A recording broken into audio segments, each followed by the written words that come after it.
आप देख रहे हैं हरियाणा न्यूज 24, जहां हर खबर मिले सच के साथ। नमस्कार, स्वागत आपका हरियाणा न्यूज 24 पे। मैं हूं मुन्ना लांबा, मेरे सहयोगी प्रिंस लांबा के साथ। आज हम मौजूद हैं चंडीगढ़, और चंडीगढ़ आज हमारे साथ जेल मंत्री और बिजली मंत्री चौधरी रणजीत सिंह चौटाला मेरे साथ उपस्थित हैं। खास बातचीत में पहली बार रूबरू हुए हैं, कई विषयों पर चर्चा होगी और विभाग तरीके से इनसे बातचीत करेंगे हरियाणा प्रदेश की राजनीति को लेके। और दो विभाग है, अहम विभाग आते हैं इनके पास, उनको लेके क्या सोचते हैं, जनता को क्या रिलीफ दे रहे हैं। अपनी राजनीतिक कैरियर में इन्होंने बहुत उतार चढ़ाव देखे हैं, बड़े दिग्गज नेता हैं और राजनीति को बहुत करीब से देखा है, बड़ी करीब से सींचा है और कई नेताओं के साथ रह चुके हैं। तो अब ये मंत्री बने हैं तो अब क्या सोचते हैं, तो कई विषयों पे बेबाक तरीके से बातचीत होगी हमारे साथ। तो रणजीत चौधरी साहब, आपका हरियाणा न्यूज़ 24 पर बहुत बहुत स्वागत जी। बहुत धन्यवाद आप सबका। सबसे पहले जी, बिजली विभाग है और आम जनता देख रही है, तो उसका बहुत बड़ा इशू होता है जनता का बिजली को लेके, चाहे वो मीटर को लेके हो, चाहे वो बिलों को लेके हो, कोई भी हो। तो बिजली विभाग हमेशा, आपने कहा है आपकी सरकार बनी उस समय कि बिजली विभाग हमेशा घाटे का सौदा रहा है। बिजली विभाग में कोई गाइडलाइन नहीं थी, कोई रूल रेगुलेशन नहीं था। तो अब आप कह रहे हैं कि बिजली विभाग बहुत ही हमारा फ़ायदे का सौदा है। तो फ़ायदे का सौदा कितना देख रहे हैं, किस तरीके से आप फ़ायदे का सौदा लग रहा है? इसके साथ साथ एक प्रश्न और कर लेता हूं मैं, अगर फ़ायदे का सौदा मानते भी हैं आप चौधरी साहब, तो इसमें जनता का क्या फ़ायदा हुआ? अब तो आपकी वो लाइन लॉस भी कम हो चुका है। पहले आपने वादा किया था जनता से, लाइन लॉस कम हो जाएगा तो हम बिजली की दरें घटा देंगे, लेकिन बिजली की दरें ज्यों की त्यों हैं और लाइन लॉस कम होता जा रहा है। तो चौधरी साहब, इस विषय के लेके क्या कहना? मैं आपके सवालों का उत्तर दे रहा हूँ। आपने पहले ये सवाल करा कि कितना फ़ायदे में हुआ है, तो मैंने पहले भी बताया, मैं कोई चीज़ को बताऊँ उसका इतना मीनिंग नहीं होता। जब कोई न्यूट्रल एजेंसी उसको अपने तरीके से एक्सप्लेन करे तो उसका मीनिंग होता है। देखिए, एक जो हरियाणा रेटिंग एजेंसी जो गवर्नमेंट ऑफ इंडिया तय करती है उसे PRC कहते हैं, उन्होंने जो बताया उसमें पहली जो डिस्कॉम 41 कंपनीज है पूरे देश में, हम 15वें-16वें पायदान पे थे। आज हमारी कंपनी जो DHBBN है, वो गुजरात की 4 कंपनी है जो +1 पे हैं, उनके साथ A+ हमारी कंपनी खड़ी हो गई। मतलब हम 15वें स्थान से चल के 16वें में उनके बराबर आ गए। दूसरी हमारी जो UHBBN है वो नंबर 2 पे है। अगर स्टेट वाइज रेटिंग करें तो हम गुजरात के बाद पूरे देश में हरियाणा नंबर 2 पे आ रहा है। ये मेरा नहीं, ये उनका सेंट्रल गवर्नमेंट का एक जो एजेंसी है उसने ये उसे रिव्यू करके अपना रिजल्ट दिया है। नंबर 2, हमारा लाइन लॉस पहले जब CM साहब ने टेक ओवर करा, मैं आज से 7 साल पहले पे जा रहा हूँ, तो 31% था, वो तो ऑन रिकॉर्ड है। आज हमारा घट के ये 14 पे आ गया। देखिए, कहीं भी जब 12 पे आ जाता है तो एक रिकॉर्ड होता है कि इतना आ गया। मैं आपसे ये वादा करता हूँ कि इसी 1 साल में मैं इसे 12 पे ले जाऊँगा, क्यों मार्च टू मार्च देखा जाता है। ये बहुत बड़ी अचीवमेंट होगी। जब 1% लाइन लॉस कम होता है तो समझो कि हमारा रेवेन्यू 380 करोड़ रुपया एकदम बढ़ता है। ये मैंने पहले भी बताया, आज भी आपसे बता रहा हूँ। नंबर 2, पब्लिक को क्या फ़ायदा है उसकी मैं बात का जवाब दे रहा हूँ कि 8-8 घंटे तो बिजली का एक रोटेशन है, 24 घंटे को मैंने बांट के रखा है। अब के जब मानसून नहीं आई थी, लेट थी, अब इस साल मानसून, फिर तो बहुत बरसात हुई। जब लेट थी तो पहले हमने 8 से 10 घंटे तक बिजली चलाई, जो हमारे CM साहब ने पहले ही अनाउंस कर दिया कि हम 10 घंटे तक, ताकि हमारा किसान को तकलीफ नहीं आए। नंबर 2, कभी भी बिजली के रेट ऐसे कम नहीं हुए, 5 पैसे 7 पैसे पर यूनिट तो हो जाता है।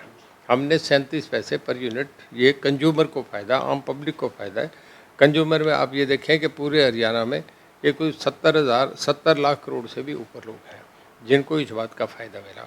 और जब 37 पैसे पर यूनिट हमने इसे कम करा, तो मैं आपको टोटल कैलकुलेशन बताता हूँ कि 100 करोड़ रुपया महीने का हमारा कम हो रहा है पब्लिक के लिए, और पूरे साल में 1200 करोड़ रुपया कंज्यूमर को इसका फ़ायदा मिल रहा है। 1200 करोड़ रुपया जब हम कमा रहे हैं तभी लोगों को दे दिया ना जी। ये पब्लिक के इंटरेस्ट की बात बताता हूँ। नंबर 2, इस वक्त पूरे देश में जो प्रोडक्शन आती है उसमें हमारा इंडस्ट्रियल हब गुड़गांव सबसे बड़ा बन गया। गुड़गांव, फरीदाबाद, मानेसर, ये एरिया जो है, और इसमें पूरे देश में जो एक्सावेटर बनते हैं उसमें पूरे देश में जो हरियाणा का पार्टिसिपेशन है वो 76% है। हम अकेले बनाते हैं, मैन्युफैक्चर करते हैं। हम कारों में 51% कर रहे हैं। टू व्हीलर्स में, मोटरसाइकिल्स में, मैं मोटरसाइकिल कहूँ, मोटरसाइकिल में हमारा पूरे देश की प्रोडक्शन में अकेले हरियाणा का 60% शेयर है। कार में हम 51% बना रहे हैं, पूरे देश की कारों में अकेला हरियाणा 50। ये बिना बिजली के नहीं होता। ट्रैक्टर में हम 47 प्रोडक्शन है। ये पूरे देश में हमारा हरियाणा का अकेले का है, तो बिना बिजली के तो ये काम नहीं हो रहे। नंबर 2, जहाँ तक रणजीत सिंह ने अपनी पोजीशन रख के करा, मैं जब टेक ओवर करा तो मैंने जो सुधार पे आ रहा हूँ कि क्या करा। सबसे पहले मैंने टेक ओवर करने के 1 महीने में एक थर्मल प्लांट पे, लोग कहते हैं गरीब का, देखिए गांव में जो 2-2 बल्ब जलाए हैं उनका जाके मीटर उखाड़ दो, उनको फाइन लगा दो, उन पे जब सामने बोले केस दर्ज कर दो, ये कोई तरीका थोड़ा ही है। मैंने कहा भी गाँव में कोई रेड नहीं करेंगे, आप जो बड़े आदमी है मगरमच्छ है उन पर हाथ डालो। मैंने थर्मल पे रेड करा, खुद मैंने सुपरवाइज करा। रात के 10 बजे रेड करा हमने। 5 SC, 3 chief engineer, 1 finance director, 9 आदमियों को वहाँ जिनके डायरेक्ट मतलब चोरी के केस सीधे पकड़े गए, मैंने पकड़े। और CM साहब को रात को रिपोर्ट करा कि उन पे करे 1-1 लाख रुपया सबको जुर्माना। एक मैसेज दिया गया कि किसी बड़े आदमी को चोरी नहीं करने देंगे। इसके बाद 2 बार मैंने करा, साइमल्टेनियसली पूरे हरियाणा में रेड करे। 2-2 दिन हमारी 500 आदमियों की 500 टीमें, उसमें 4-4 हज़ार आदमी अंदर लगे थे। और 4 बजे मॉर्निंग रेड शुरू हो गए। बड़ी इंडस्ट्रीज, बड़े मॉल्स, आपके बिल्डर्स, उसके बाद आपके RO, ice factory, ice candy, cold storages, और जो बड़ी हाईवे पे बड़े ढाबे हैं और बड़े शोरूम है, जैसे कपड़े का नीचे बेसमेंट में भी, ऊपर भी, उसके ऊपर भी, जहाँ 30-30 AC चलते हैं, इन सब के रेड करा। तो मैं इससे आप समझो कि 60-700 केस हमने चोरी के पकड़े। जिन लोगों ने अच्छा काम करा उनको हमने 15 अगस्त को रिवार्ड करा, उन्हें प्रमोशन देंगे। जो इसमें अधिकारी पकड़े गए, जिन्होंने जो मिले हुए थे उनसे, उन पे हम उन्हें चार्जशीट करा, उन पे एक्शन लेंगे। जी चौधरी साहब, चलो बहुत अच्छी बात की आपने। हम बिल का इशू ले लेते हैं। बिल आता है 2 महीने में एक बार, और आप यूनिट 250 यूनिट तक शायद ₹2.5 का आपका जनता को दे रहे हैं आप, तो बिल तो 2 महीने का होगा सब। अगर 2 महीने में 250 यूनिट तो आने से रही, गरीब से गरीब अगर आप 1-2 बल्ब भी जलाएंगे तो स्वाभाविक है 200-400 यूनिट तो से भी आनी है। तो क्या बिल हर महीने आना चाहिए? लोगों की बहुत प्रश्न थे। हाँ जी। पर्सनल समझ रहा हूँ। आप जो 2 महीने में समझा, आप ये समझते हैं कि जो बाद में बढ़ गया उस पर चार्ज हो गया, ऐसा नहीं होता। हमने वो कैलकुलेशन में ये होता है कि उसमें हम 2 महीने का ही लेके चलते हैं कि अगले महीने के 2 महीने के भी वही रेट जिसमें माफ़ है वो करके, फिर उसके बाद एक्स्ट्रा जो रेट बढ़ता है वो उसके स्लैब बाद में आता है। चलो मान लेते हैं आपकी बात, लेकिन आप जगमग योजना के चाहते हैं, आपने बात की वो भी जान लेते हैं। कई गांव में ऐसे हैं अपने केबल डाल दी गई, लेकिन जगमग योजना में अब तक वो गांव लिए नहीं गए हैं, केबल बिछा दी गई है उनमें। और एक और भी काफ़ी समस्या आ रही है लोगों को, जैसे आपने कहा लाइन लॉस है, वहाँ पे बिजली काटी जाएगी, लेकिन काटी नहीं जा रही क्योंकि नेताओं का प्रभाव है। अपने क्षेत्र में स्वाभाविक है, नेता फ़ोन करेगा या फिर DC फ़ोन करेगा, बिजली दो, हमें नहीं पता लाइन लॉस है नहीं है। तो कर्मचारी जो अधिकारी बिजली विभाग के, वो अब आपसे तो ऊपर है नहीं, नेताओं से, अधिकारी से, बड़े से ऊपर तो नहीं है, वो उनको बिजली देनी पड़ रही है। तो आपने कहा था भी लाइन लॉस कम है, वहाँ बिजली काटी जाएगी, वहाँ बिजली नहीं काटी जा रही है। देखिए, हमारे एक ही ऑर्डर चलता है, दूसरा नहीं होता। जो डिपार्टमेंट से डिसाइडेड है, जो ACS का मैसेज है, MD का मैसेज है, हमारे चीफ इंजीनियर SC का मैसेज है, उसे कोई भी डिपार्टमेंट क्रॉस नहीं कर सकता। हाँ, कहीं इमरजेंसी होगी, कहीं आग लग गई तो वो एक दूसरी बात है। कहीं और तरीके का, कहीं अर्थक्वेक आ गया तो कभी भी, फिर तो सारी इमरजेंसी फोर्सेज वहाँ लग जाती है। नॉर्मल लाइफ में जो हमारे नियम में वही करते हैं, हम पैरामीटर्स में उसी को करते हैं, कोई दूसरा किसी के कहने से कंसेशन नहीं। नंबर 2, टोटल हरियाणा के 6800 गाँव हैं। अब तक हमने 5380 गांव में 24 घंटे बिजली दे रहे हैं। आप चेक कर लें, 24 घंटे बिजली जाती है। और अब जब पिछले गर्मियों में मई जून में मानसून नहीं आई थी, बहुत ज़्यादा गर्मी थी, पूरे हिंदुस्तान में तराई थी, पंजाब में तो बहुत बुरी हालत थी। ऑफिस बंद कर दिए गए थे कि 2 बजे के बाद ऑफिस नहीं लगते थे, 9 से 2 रखे, 11 से 2 रखे थे। और उसके बाद फैक्ट्रियों में कट लगा दिया था कि 2-2 दिन फैक्ट्रियाँ नहीं चलेंगी। हरियाणा में कभी भी पावर की समस्या नहीं, हमने 24 घंटे दी। और उसके बाद 6800 गाँव में, इस वक्त हमारे 5300 गाँव में, 5380 गाँव में 24 घंटे बिजली चलती है। जहाँ गांव में नहीं जा रही उसका कारण यह है कि लोग बिल नहीं भरते। लोग उसका जब एक दुकान में आप सामान लेते रहें 12 महीने, 2 साल, 5 साल, तो दुकान बंद हो जाएगी। हम भी तो पब्लिक का ही पैसा है, जब हमें पैसा मिलेगा। अब हमने बिजली पंचायत करी, पढ़े लिखे लड़के हैं वो समझते हैं कि हमें बिजली का बिल भरना चाहिए, और जगह हम अपना बजट कम कर लें, पर यहाँ हमें भरना चाहिए। लोग लाइन पे आ रहे हैं, हम बिजली के बिल भरवा रहे हैं। आपका एक बहुत बड़ा प्रोजेक्ट था, मिस कॉल योजना और प्रीपेड मीटर, तो उससे जनता को क्या लाभ हुआ? किस योजना से?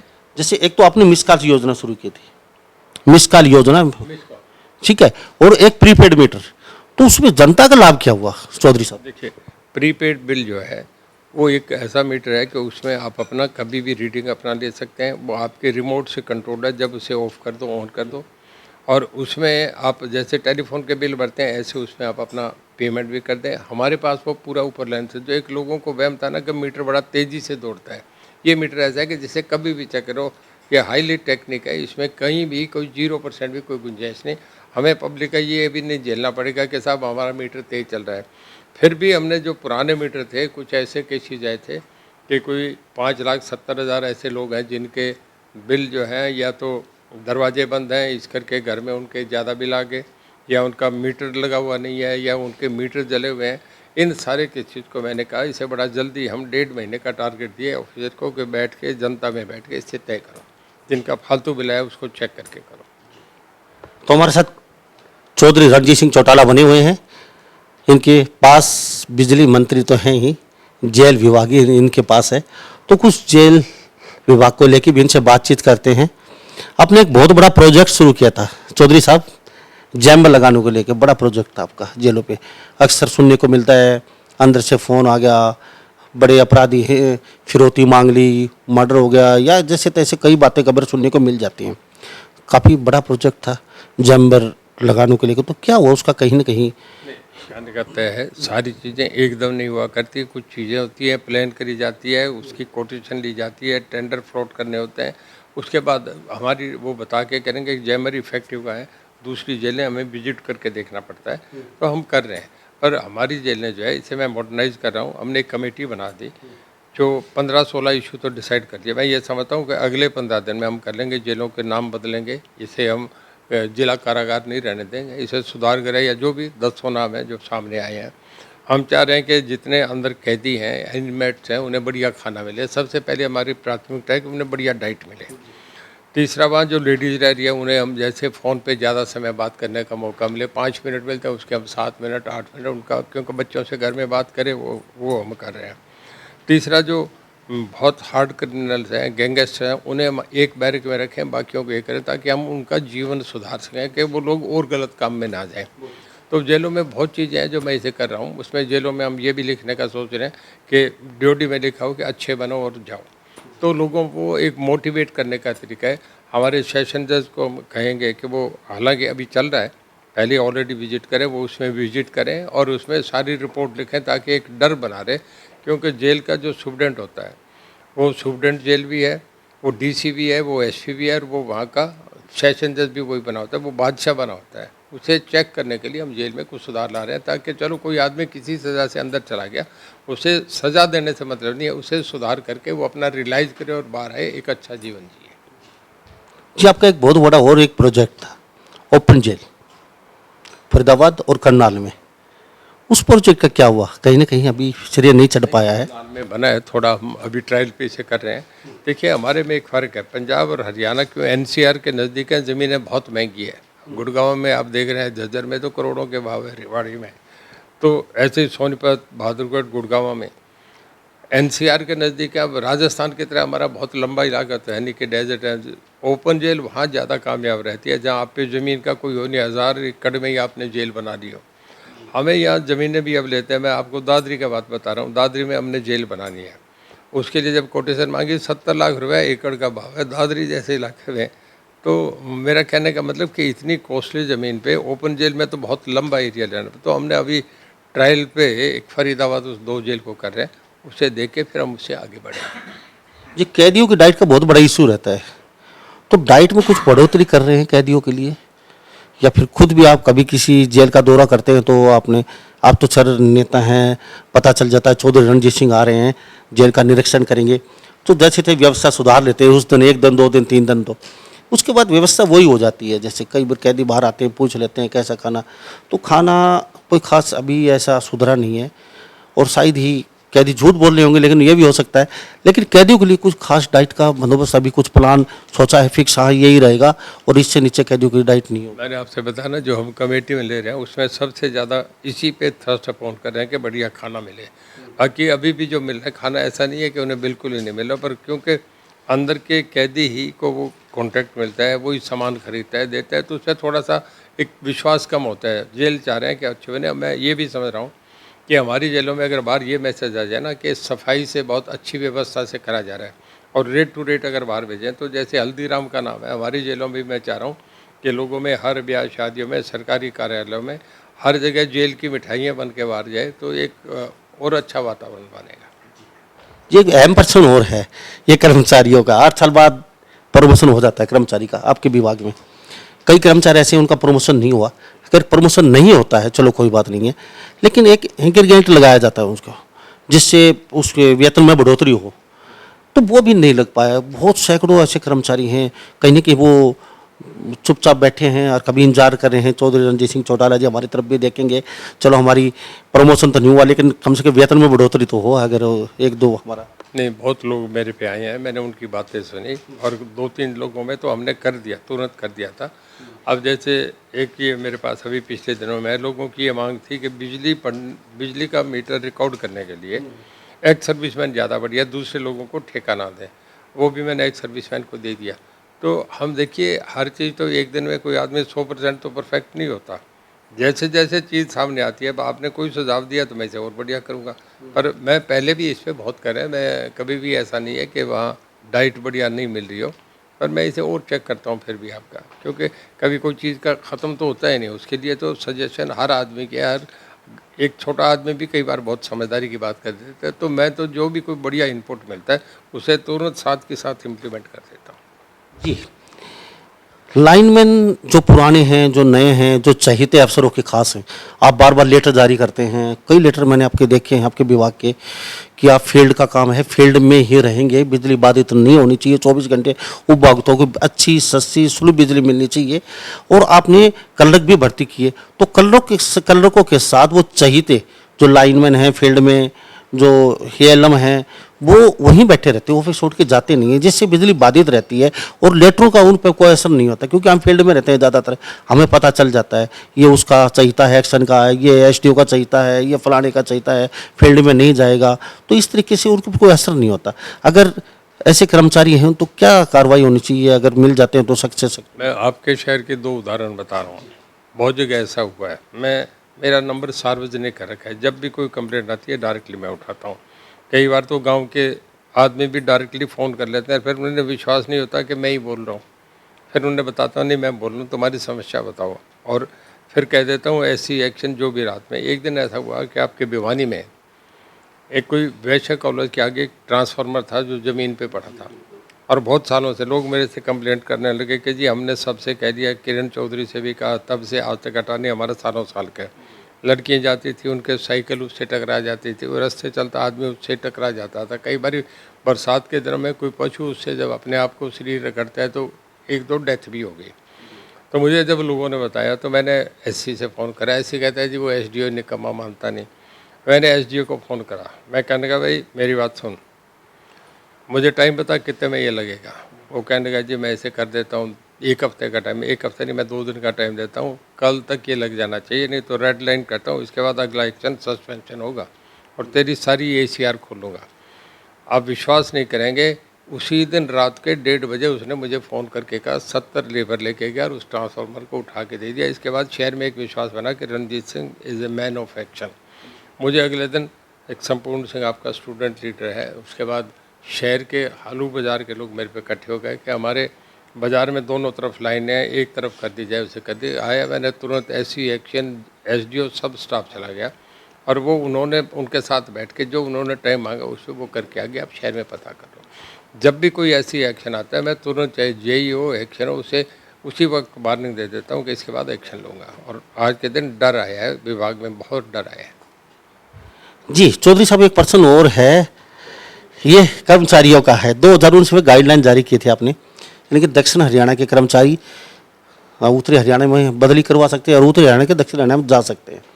तो 964 के आसपास उसमें 2019 में भर्ती की थी आपने, और पहले के जो और कर्मचारी बाकी और भी थे, तो उसमें यूडीसी की तो आपने बदली कर दी गई थी, लेकिन एलडीसी की अब तक वहाँ जो कि तो पड़े हैं। और 2019 में आपने घोषणा भी कर दी थी कि बदली करवा सकते हैं, लेकिन उसके बाद कोई कार्रवाई नहीं हुई। उनकी बदली क्यों नहीं की जा रही? पहले क्या हुआ नहीं हुआ उस बात की तो मैं कोई बात की जिम्मेदारी नहीं ले सकता, पर अब इस वक्त दोनों में एक दूसरे में नहीं जा सकते।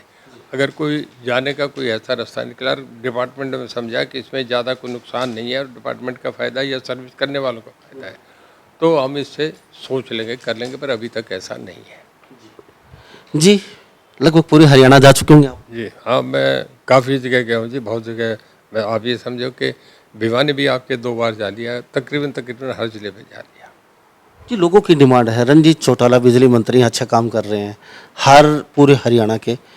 वो एक दिन एक ज़िले को चुन लें, वहाँ खुद बैठें 5-6 घंटे, सभी अधिकारी को उसी ज़िले के बैठाएं और बिजली के काम उनके सामने ही निपटारा करें सारा।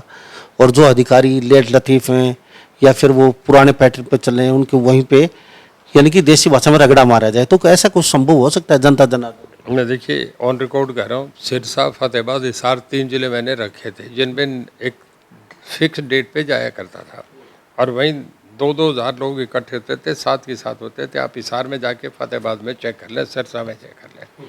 ये जो कोविड आ गया इसने 1.5 साल से, हमें सरकार बने 1.5 साल है, इसमें हम ऐसे फंस रहे हैं कि जब तक ये नहीं होता भीड़ कहीं, अब भी आपको डिस्टेंस करके विधानसभा में भी हमें एक सीट से जहाँ 2 बैठते थे अब 1 को बिठाया जा रहा है, तो भीड़ इकट्ठी नहीं कर सकते। इस करके मेरा जो थोड़ा सा चल रहा था उसको थोड़ा स्लो हो गया, रोक दिया गया।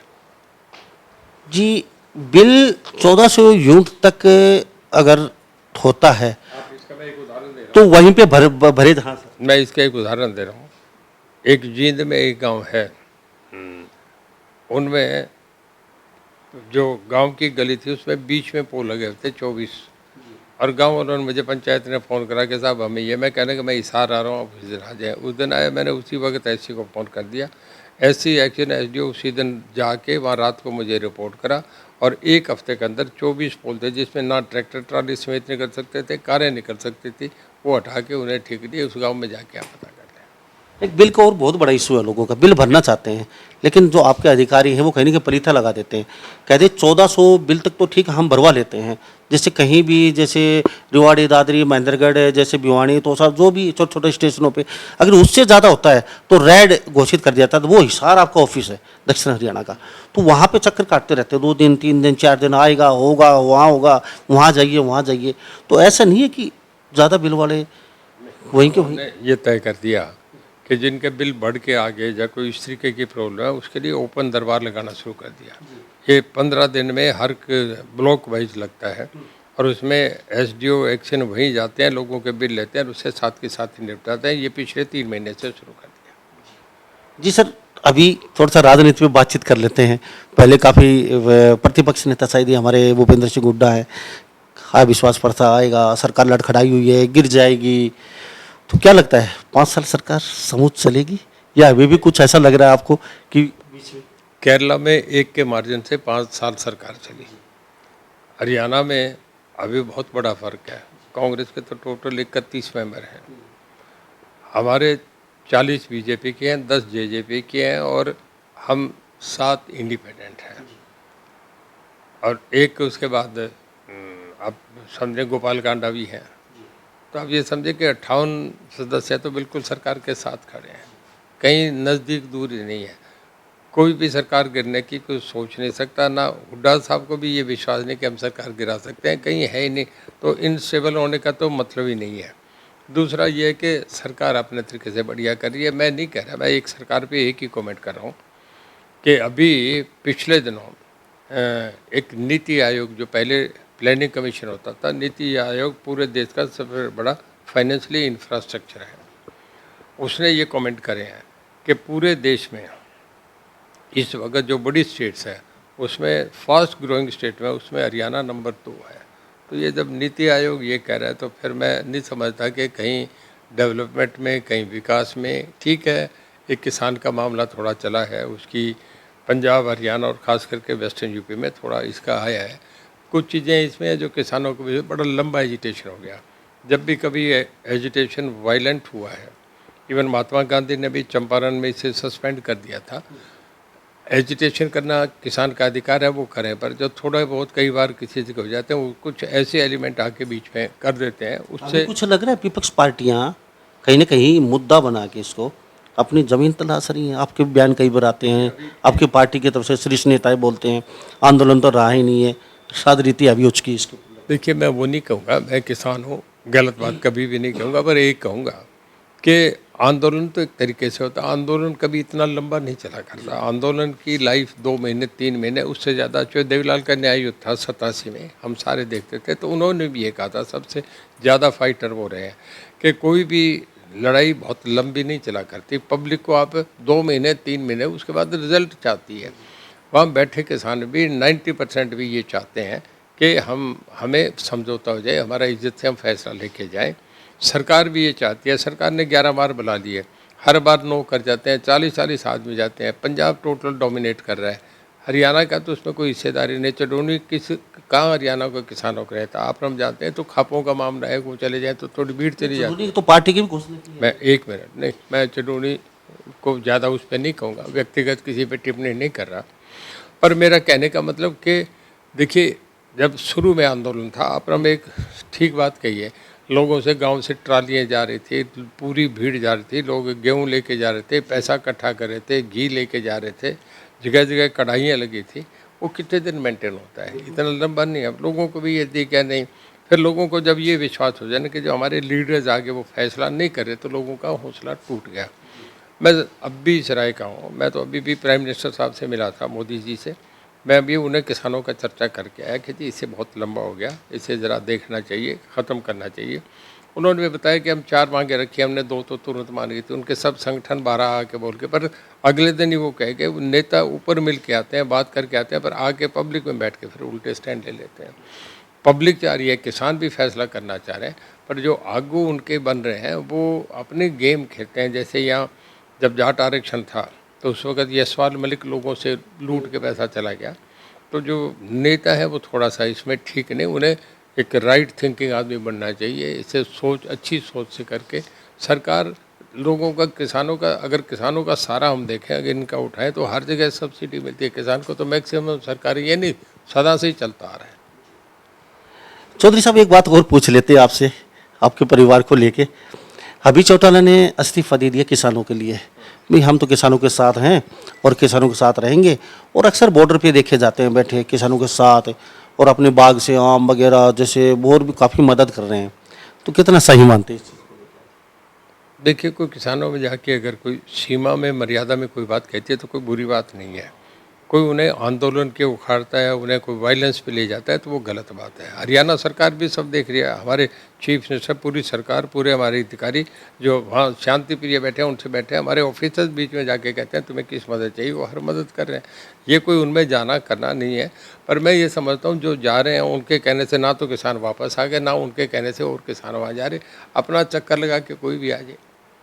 चौधरी साहब, हरियाणा के अंदर कहीं ना कहीं आप मानते हैं बीजेपी के नेताओं की कमी रही है किसानों को समझाने में, बिल के बारे में, ये सफ़ेद हैं ये काले हैं, आप उनके बीच नहीं जा सके, तो ये क्यों नहीं जा सके? शुरुआत में अगर आप जा सकते थे, उसमें कुछ आपको नहीं लगता किसानों के बीच जाने में कुछ नेताओं की भी कमी रही है उसको समझाने में? उसके बाद किसान कहीं ना कहीं सड़कों पर उतरे बाद।